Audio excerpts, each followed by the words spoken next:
আসসালামু আলাইকুম আমার ভাই ব্রাদাররা। এখন যে কথাটা বলবো এটা খুবই গুরুত্বপূর্ণ কথা। মেট্রো রেলের বিয়ারিং ভাঙ্গা নিচে পড়ে একটা ভাই মারা গেছে। এই খবরটা হয়তো আপনারা সোশ্যাল মিডিয়ায় দেখেছেন, না হয়তো কোনো টিভি চ্যানেলে দেখেছেন। এখন আমার প্রশ্ন হচ্ছে, সূক্ষ্ম রাষ্ট্র দিন হয়েছে, এই মেট্রো রেল বানাইছে, এখনই বিয়ারিং খুলে পড়া ধরছে।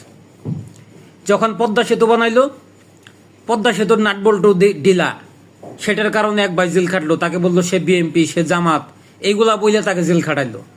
এখন ঘটনা হইলো, এমন চুরের চুর এরা ছিল, এমন উন্নয়ন করছে এরা, একেবারে লড়বড়ায় উন্নয়ন করছে। আবার এই দেশে তারা প্রতিষ্ঠিত হইতে চায়। এই দেশে আর প্রতিষ্ঠিত হওয়া আপনাদের সম্ভব না।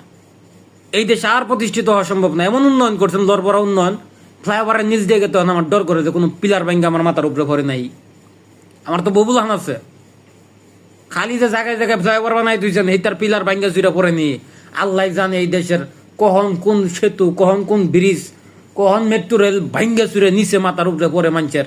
এখনই বিয়ারিং ভাঙ্গা সূক্ষ্ম রাষ্ট্র দিন হয়েছে, মেট্রো রেল বানাইছে, এখনই বিয়ারিং ভাঙ্গা পইরা মানুষ মরা ধরছে।